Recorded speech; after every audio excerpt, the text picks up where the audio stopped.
आपके साथ मैं हूं सुरभि तिवारी और सबसे पहले एक बड़ी खबर दिल्ली से, जहां बीजेपी संगठन की अहम बैठक आज होनी है। बैठक की अध्यक्षता करेंगे राष्ट्रीय अध्यक्ष नितिन नवीन। तो सभी प्रदेशों के अध्यक्ष, संगठन महामंत्री भी इस दौरान शामिल होंगे। जानकारी के लिए आपको बता दें कि बैठक की अध्यक्षता नितिन नवीन खुद करने वाले हैं। बीते कल तमाम अधिकारियों के साथ में प्रधानमंत्री नरेंद्र मोदी की भी मुलाकात हुई थी। तो आज ये जो बड़ी बैठक बुलाई गई है, दरअसल बताया ये जा रहा है कि आगे की रणनीति को लेकर के चर्चा होनी है कि जेन जी और जेन अल्फा को कैसे जोड़ा जा सके, क्योंकि इसके लिए नई समिति का गठन भी बीजेपी की ओर से किया जा चुका है और बीजेपी 2027 के लिहाज से अब अपनी तैयारी और मजबूत करना चाह रही है धरातल पर। तो फिलहाल बीते कल जब प्रधानमंत्री नरेंद्र मोदी की भी मुलाकात नितिन नवीन और उनकी नई टीम से हुई थी, तो उस दौरान भी उस बैठक में बाहर आने के बाद से प्रधानमंत्री की ओर से भी ये कहा गया, एक पोस्ट के जरिए उसमें बताया गया कि इस तरीके की बैठकें कितनी अनिवार्य हो जाती, कितनी जरूरी हो जाती हैं जब अपने संगठन को और मजबूत करना हो, जब अपने ऑर्गेनाइजेशन पर ध्यान देना हो, तो इस तरीके की चर्चा बहुत जरूरी हो जाती है। और आज एक और बैठक बुलाई गई है। तो देखिए, बीते कल जहां पीएम मोदी दिल्ली के भाजपा मुख्यालय पहुंचे, उन्होंने पार्टी की नई राष्ट्रीय टीम से मुलाकात की। मुलाकात की जानकारी देते हुए पीएम ने एक्स पोस्ट पर लिखा, पार्टी के साथियों के साथ बैठक अच्छी रही। ऐसी बैठकें पार्टी को मजबूत करने और जनता से जुड़ाव पर गहरे विचारों का मंच होती है। और इससे पहले जब सुबह उन्होंने नए पदाधिकारियों की बीजेपी अध्यक्ष नितिन नवीन के साथ में बैठक भी बुलाई गई थी। उस बैठक में भी आगे की रणनीति पर फोकस करने की बात सामने आई थी। फिलहाल अब ये बताया जा रहा है कि राष्ट्रीय पदाधिकारी बैठक के तहत ही आगे की रणनीति तय होगी। तो फिलहाल अपना आउटरीच बढ़ाने की कोशिश में इस वक्त बीजेपी दिखाई दे रही है 2027 में, क्योंकि आपको याद होगा कि 7 राज्यों में विधानसभा चुनाव होने हैं। और इस पर ज्यादा जानकारी के साथ संवाददाता पंकज वानखेड़े हमारे साथ फोन लाइन पर जुड़ चुके हैं। पंकज, जानकारी चाहेंगे आपसे कि किस समय से लगभग इस बैठक की शुरुआत होगी, मुख्य फोकस इस बैठक में क्या कुछ होगा? देखिए, तकरीबन 10:30 बजे के आसपास ये बैठक होगी और बीजेपी जो विस्तार मुख्यालय है वहां पे ये बैठक होनी है। और इस बैठक के लिए तमाम पदाधिकारी पहुंचते नजर आ रहे हैं। सभी राज्यों के प्रदेश अध्यक्ष इस बैठक में मौजूद रहेंगे, संगठन मंत्री रहेंगे। इसके अलावा जो राष्ट्रीय पदाधिकारी हैं, जो नवनियुक्त है, वो भी इस बैठक में मौजूद रहेंगे। और इस बैठक का एजेंडा साफ तौर पर है कि जो कल 2 एजेंडों पे चर्चा हुआ है, खासतौर पर 25 साल जो प्रधानमंत्री नरेंद्र मोदी के जन्मदिन और साथ ही साथ जो क्षेत्रवार जन्मदिन है, उसको लेकर किस तरह से अलग अलग राज्यों में कार्यक्रम करने हैं, क्या कुछ कार्यक्रम रहेंगे, उसको लेकर एक समीक्षा बैठक है। दूसरी, आगामी राज्यों में चुनाव होने हैं, उसको लेकर बैठक होनी है। जो 7 राज्यों का किस तरह की तैयारियां हों और वहां की रणनीतियां क्या हों और विपक्ष का जो नैरेटिव है उसको किस तरह से ध्वस्त किया जाए, उन तमाम मसलों को लेकर ये बैठक बताई जा रही है। और इस बैठक में तमाम राज्यों के प्रदेश अध्यक्ष और उसके अलावा प्रभारी और संगठन मंत्री भी मौजूद रहेंगे। ठीक है पंकज, साथ ही ये भी जानना चाहेंगे कि बीते कल हमने देखा प्रधानमंत्री नरेंद्र मोदी ने भी जब नितिन नवीन और उनकी पूरी टीम से मुलाकात की, तो उस पर भी उनका यही कहना था कि आगे की रणनीति और आउटरीच को जेनजीज तक कैसे बढ़ाया जा सके, इस पर भी फोकस किया जा रहा है। क्या 2027 या 2029 के लिहाज से भी ये बैठक बहुत मायने रखती है? बिल्कुल, देखिए सुरभि, लगातार बीजेपी का फोकस अब इसी तौर पर है कि जेनजी और अल्फा जेनजी, यानी अपकमिंग आने वाले 3 सालों में जो वोटर में कन्वर्ट होंगे, जो 15 साल के 16 साल के अल्फा जेनजी है, उनको किस तरह से प्रभावित किया जाए। और इसके अलावा जिन लोगों को डाइवर्ट किया गया है, जिनकी विचारधारा बदली है, उनको किस तरह से जो भारत सरकार ने पिछले 13-14 साल से योजनाओं को लोगों तक पहुंचाई है, वो योजनाएं उन तक पहुंचाई जाए, उनको बताया जाए कि भारत सरकार किस तरह से बेहतर काम जो युवाओं के लिए कर रही है, तो उनको किस तरह से आकर्षित किया जाए। कॉलेजों में और स्कूलों में किस तरह से जो भारतीय जनता पार्टी युवा मोर्चा की जो टीम है वो पहुंचे और उनको आकर्षित करे, तो इसको लेकर भी फोकस किया जा रहा है। और देखिए, लगातार उत्तर प्रदेश के चुनाव को लेकर भी अगर चर्चा की बात की जाए तो राम मंदिर का नैरेटिव है, क्योंकि अगर आपको याद होगा 2024 के लोकसभा चुनाव के दौरान जो संविधान बदलने को लेकर बात कही गई थी, उससे एक नैरेटिव बदला था, जिसका नुकसान जो है बीजेपी को हुआ था। तो बीजेपी नहीं चाहती कि इस तरह नैरेटिव लोगों के बीच में पहुंचे जिसका नुकसान अपकमिंग इलेक्शन पे हो। इसलिए बीजेपी लगातार उन तमाम मसलों को लेकर चर्चा कर रही है, जिससे बीजेपी को आने वाले चुनाव में नुकसान ना हो। ठीक है पंकज। पंकज, साथ ही ये भी आपसे जरूर समझना चाहेंगे कि इस वक्त जहां एक तरफ कांग्रेस की ओर से भी लगातार जेनजीज के बीच में कार्यक्रमों का आयोजन किया जा रहा है, अभी हाल फिलहाल में बीजेपी की ओर से एक और नई कार्यक्रम की घोषणा की गई थी और ये कहा गया था कि यूथ की आवाज उसे नाम दिया जाएगा, कनेक्ट करने की कोशिश होगी। तो ये 2027 की तो तैयारी दिखाई देती है, लेकिन कहीं ना कहीं जो बदलाव इस नई टीम में भी किया गया है, जेनजीज को भी रूपरेखा देने की पूरी तैयारी इस टीम को भी ध्यान में रखते हुए उसी तर्ज पर किया गया है। तो फिलहाल ये आपसे समझना और जानना चाहेंगे कि अभी और क्या कुछ बदलाव की संभावना बीजेपी के भीतर दिखाई देती है। देखिए, बीजेपी लगातार अब कोशिश कर रही है कि तमाम जेनजीज अल्फाओं को अट्रैक्ट किया जाए। उसके अलावा लगातार प्रयास है कि जहां जहां जो योजनाएं हैं भारत सरकार की, जो लाभार्थी हैं, उनके थ्रू लोगों तक एक मैसेज पहुंचाया जाए, उनको एक कनेक्ट करने की कोशिश किया जाए। क्योंकि लगातार अगर आप देखेंगी कि भारतीय जनता पार्टी ने जहां जहां चुनाव लड़ा है मजबूती से, वहां वहां बीजेपी को फायदा हुआ है। इनफैक्ट साउथ के राज्यों को छोड़ दिया जाए तो इसलिए बीजेपी प्रयास ये कर रही है कि अब देखिए, अगर आप गौर करेंगी तो अभी पदाधिकारियों की नियुक्ति से पहले ही राष्ट्रीय अध्यक्ष नितिन नवीन रवाना हुए साउथ के लिए। वहां संघ की बड़ी बैठक हुई और आज ही कई महत्वपूर्ण कार्यक्रम अलग अलग जो है वहां पे साउथ पे रखे गए हैं बीजेपी की तरफ से। तो ऐसे में माना जा रहा है कि बीजेपी अब फोकस जो कर रही है साउथ के स्टेट पे भी कर रही है। वो एक क्योंकि प्रधानमंत्री नरेंद्र मोदी के प्रधानमंत्री बनने के बाद से लगभग अगर उत्तर बात कर लिया या दक्षिण या पूर्व बात कर लिया है, वहां पे दक्षिण छोड़ के तमाम क्षेत्रों में बात की जाए, वहां पे सरकार भारतीय जनता पार्टी ने बनाई है, सिवाय दक्षिण में। तो प्रयास दक्षिण को आकर्षित करना है और दक्षिण के राज्यों को किस तरह से काम वहां किया जाए, उसको लेकर एक फोकस रहेगा। दूसरा, जो लाभार्थी हैं उन तक किस तरह से लाभार्थी जो है और अदर लोगों तक किस तरह से पहुंचाया जाए, उनको बताया जाए कि कितने योजनाएं जिससे फायदेमंद है और जिससे सरकार आगे बेहतर और काम करे। तीसरा महत्वपूर्ण जो मैंने पहले जिक्र किया था, जेनजी फोकस इसलिए भी जरूरी है सुरभि, क्योंकि लगातार अगर आप देखेंगे तो अपकमिंग इलेक्शंस में जो 2029 के लोकसभा चुनाव है, उसमें 20 से 22% का जो प्रतिशत है वो नए वोटर यानी जो नए वोटर्स होंगे उनका होगा। और साथ ही साथ जो जेनजीज है, जो पिछले 2 साल से वोट कर रहे हैं, तो वो लोग होंगे जो 90s के बाद पैदा हुए। तो ऐसे में लगातार सरकार प्रयास है उनको आकर्षित करना। ठीक है पंकज, बहुत धन्यवाद आपका तमाम जानकारी हम तक पहुंचाने के लिए। वहीं अगली खबर निशिकांत दुबे को लेकर। दरअसल निशिकांत दुबे को राहुल गांधी पर तीखा हमला भी करते हुए देखा गया और राहुल के मनुस्मृति वाले बयान पर ये निशिकांत दुबे ने पलटवार किया। निशिकांत दुबे ने मनुस्मृति के 2 श्लोक एक्स पर पोस्ट किए। दुबे ने राहुल को श्लोक पढ़ने और समझने की नसीहत दी।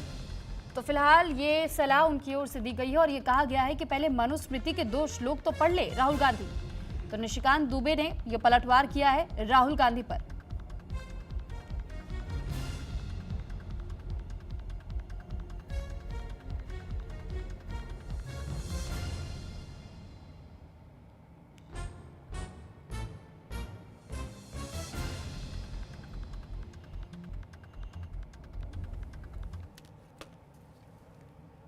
तो महिलाओं की पहचान, स्वतंत्रता और सुरक्षा को लेकर राहुल गांधी ने बड़ा बयान दिया। उन्होंने कहा कि महिलाओं को अक्सर बेटी, पत्नी या मां की पहचान तक सीमित कर दिया जाता है, जबकि उनकी अपनी स्वतंत्र पहचान होनी चाहिए।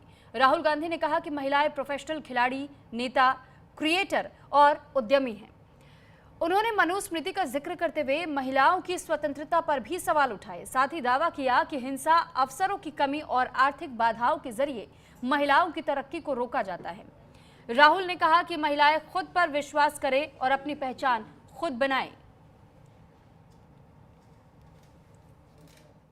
That strength, let's discuss a little bit about violence. Let's discuss a little bit about violence. ये जो लाइन है, कुछ हो गया तो, ये आप अपने को बोलती हो? बाहर जाएंगे तो कुछ हो गया तो, फैमिली मेंबर्स टेल यू उधर मत जाओ, कुछ हो जाएगा, राइट? देयर आर 3 तरीके का कंट्रोल है, 3 तरीके की हिंसा है, सॉरी।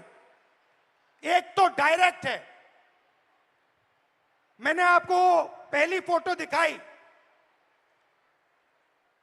उसमें मैंने कहा कि 70 करोड़ journeys are there.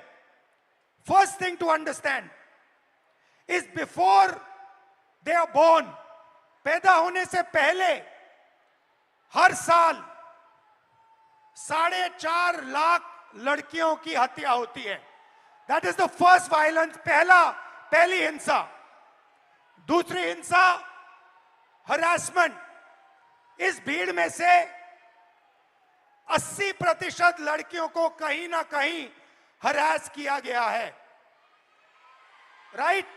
सड़क पे, बस पे, रेस्टोरेंट में, स्कूल में, कॉलेज में 80% महिलाओं को हरासमेंट किया जाता है। तकरीबन 30%, 29% महिलाओं पर फिजिकल वायलेंस होती है। घर में, सड़क पे मारा जाता है, धमकाया जाता है, पीटा जाता है। और फाइनल आंकड़ा अनबिलीवेबल, 100 में से 6 महिलाओं को हिंदुस्तान में रेप किया जाता है। 100 में से 6 महिलाओं को हिंदुस्तान में रेप किया जाता है। यह हुई direct physical violence. Violence of opportunity, 50% महिला एजुकेशन या काम को रिजेक्ट करती हैं सेफ्टी के कारण। हिंसा से बचने के लिए 50% महिला एजुकेशन बंद कर देती हैं या फिर जॉब छोड़ देती हैं। और आखिरी फाइनेंशियल हिंसा। क्यों? क्योंकि अगर आप एक महिला हो, एवरेज हिंदुस्तान की महिला को हर साल सेफ्टी पे 17,500 रुपए एक्स्ट्रा खर्च करने पड़ते हैं। ज्यादा कितना ज्यादा? इसका डबल। तो 3 तरीके की हिंसा है। एक तो डायरेक्ट हिंसा, एक फाइनेंशियल हिंसा और एक अपॉर्चुनिटी के कारण। नाउ एक प्रॉब्लम है, बहुत बड़ी प्रॉब्लम है। प्रॉब्लम क्या है?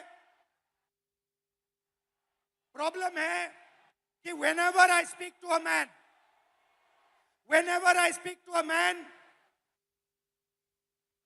women are put in 3 boxes.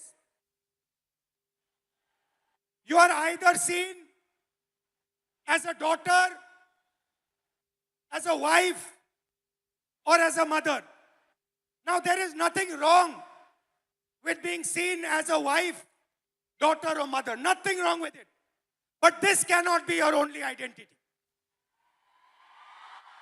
It cannot be that we have brilliant women who are doing completely fascinating and different things, who are professionals, who are sportswomen, who do multiple different things, and then the only identity that they are given by our men is these 3. And notice that every single one of those identities has a relationship with a man. So you are either a mother or a wife or a daughter. And I'd like to quote over here the Manusmriti, which says clearly, in childhood, a female must be subject to her father. Meaning, the Manusmriti says, in childhood, a female belongs to her father. In youth, she belongs to her husband. When her Lord is dead, she belongs to her sons. A woman must never be independent. This is a direct quote from the Manusmriti. And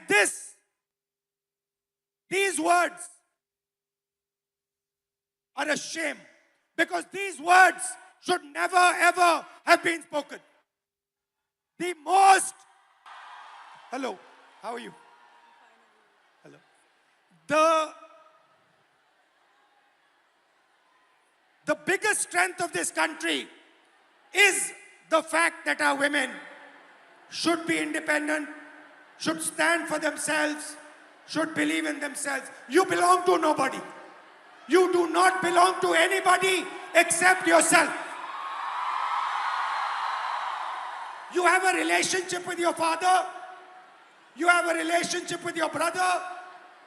You have a relationship with your husband. You have a relationship with your son. But you do not belong to them. You belong to yourself. तो गाजीपुर में गंगा का जलस्तर लगातार बढ़ता जा रहा है और ये जलस्तर अब तक 62.280 मीटर तक पहुंच चुका है, जो कि चेतावनी बिंदु से 18 सेंटीमीटर ऊपर है, जो कि खतरे के निशान से गंगा अब महज 82 सेंटीमीटर ही नीचे बची है। जलस्तर में लगातार बढ़ाव को देखते हुए तटवर्ती और बाढ़ प्रभावित इलाकों में खतरा बढ़ चुका है। देखिए इस खास रिपोर्ट में।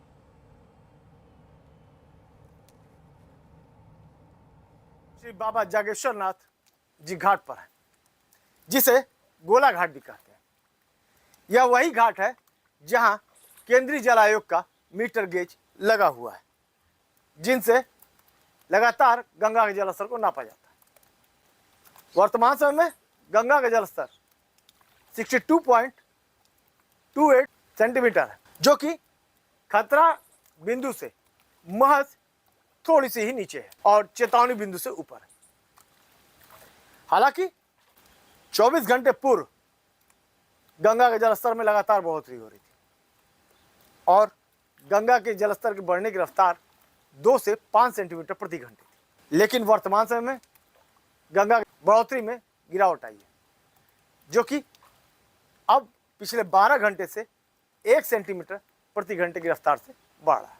बढ़ते हुए बाढ़ को देखते हुए जिला प्रशासन पूरी तरह से अलर्ट मोड है और उसने अपनी सभी बाढ़ चौकियों को भी अलर्ट कर दिया है। यही नहीं, जिन गांवों में जो बाढ़ प्रभावित गांव हैं, उनके लिए जिला प्रशासन पूरी तरह से चाक चौबंद और उन्होंने सभी को अलर्ट कर दिया। इसके साथ ही जिन लोगों के मवेशी बाढ़ के समय इधर उधर रखे जाते हैं, उनके लिए भी जिला प्रशासन ने चारे की पूरी व्यवस्था कर दी है। गाजीपुर से मैं प्रदीप शर्मा, न्यूज इंडिया।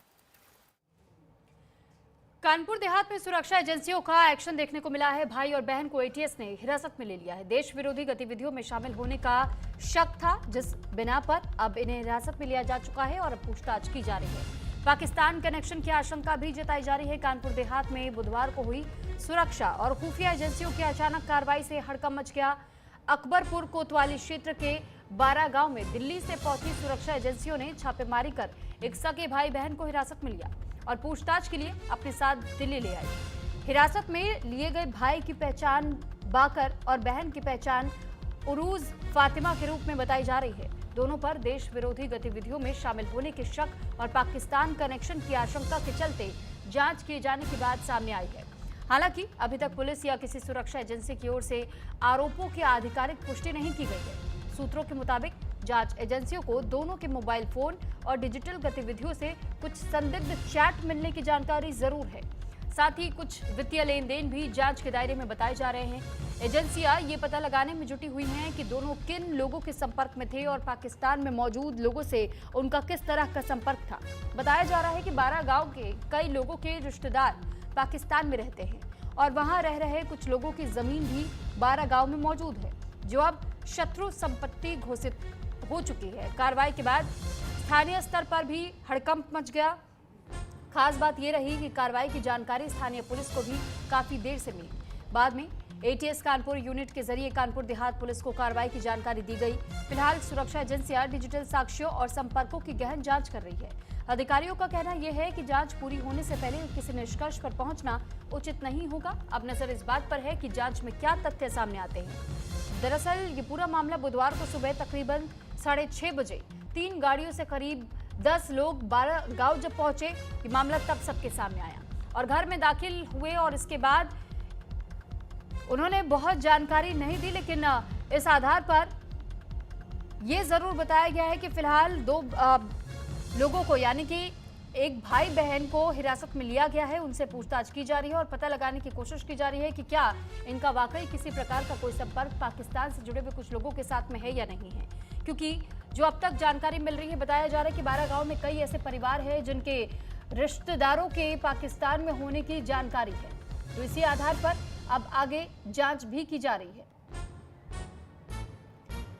इस पर ज्यादा जानकारी के साथ उपेंद्र अस्थाना संवाददाता फोन लाइन पर हमारे साथ जुड़ चुके हैं। उपेंद्र, जानकारी चाहेंगे आपसे कि ये किस समय की घटना बताई जा रही है जब दोनों को हिरासत में लिया गया, और क्या अब तक कोई और इनपुट्स मिले हैं एटीएस? अगर बात की जिस तरह से दिल्ली सुरक्षा एजेंसी जो है कानपुर बिलोंग करते हैं, उनको उनसे पूछताछ के लिए लाया गया, उनको थाने लाया गया और लगभग जो है 6 से 7 दिन दिल्ली एटीएस जो है और उसके बाद स्थानीय लोकल एजेंसियां जो हैं और स्थानीय पुलिस जो है वो लगातार उनसे पूछताछ की है। और अगर बात की जाए बहन भाइयों की दोनों की बात की जाए तो पूरी तरीके से एजेंसियों ने कुछ व्हाट्सएप चैटिंग है और कुछ ट्रांजेक्शन जो है उसको लेकर के जो है कुछ पुस्तक सबूत अपने पर रखे हैं। और जिस तरीके से अगर बात करी जाए तो जो दिल्ली से लेकर पाकिस्तान जाने को लोग जो भी रास्तों में चैटिंग हुई है, मैसेज हुआ है, ट्रांजेक्शन हुआ है, उसको लेकर के कई नाम और भी सामने आ रहे हैं, जिसमें लगता है कि दिल्ली एटीएस जो है वो अभी और भी कार्रवाई करेगी। पर अगर बात की है तो कहीं ना कहीं अगर स्थानीय लोकल पुलिस की बात की तो अकबरपुर पुलिस ने साफ कहना है कि जो है इनसे पूछताछ करने के बाद जो है इनको 4 दिन पहले पूर्व जो है अभी हिरासत से छोड़ दिया गया है। पर कहीं ना कहीं अगर इनके पासपोर्ट की बात करी जाए और जितने आधार कार्ड सब डॉक्यूमेंट जो है दिल्ली एटीएस जो है वो अपने आप सरेंडर कर लिए और उसके बाद कहीं ना कहीं बात करी जाए तो लगातार जो है स्थानीय पुलिस द्वारा उनको निगरानी की जा रही है। ठीक है, साथ ही आपसे ये भी जानना चाहेंगे उपेंद्र की जिस भाई बहन को हिरासत में इस वक्त लिया गया है, क्या उनके परिजनों से भी कोई जानकारी जुटाई गई है या आस पड़ोस के लोगों से कोई जानकारी ऐसी मिली है? जी, अगर बात की सूत्रों की बात की एजेंसी बात की तो उनके जो मोबाइल की डिटेलें हैं, जो डिजिटल प्लेटफॉर्म पे जो उनके पोस्टें हैं, उनको लेकर के जो कई रिश्तेदार जो उनके हैं कानपुर के आसपास के हैं या मुरादाबाद के हैं और कानपुर नगर के भी कुछ तार जो है इसमें जुड़ते नजर आ रहे हैं। पर अगर बात करें तो दिल्ली एटीएस ने पूरी तरीके से पुष्टि नहीं की है और भी पूरी तरीके से देखा जाए तो अभी जो पूरी गतिविधियां हैं उस पर जो है दिल्ली एटीएस जो है और दिल्ली पुलिस जो है वो कानपुर की स्थानीय पुलिस जो है लगातार जो है इस पर वर्किंग कर रही है। सुरभि, ठीक है उपेंद्र, बहुत धन्यवाद आपका तमाम जानकारी हम तक पहुंचाने के लिए। इसी के साथ फिलहाल इस बुलेटिन में इतना ही। नमस्कार।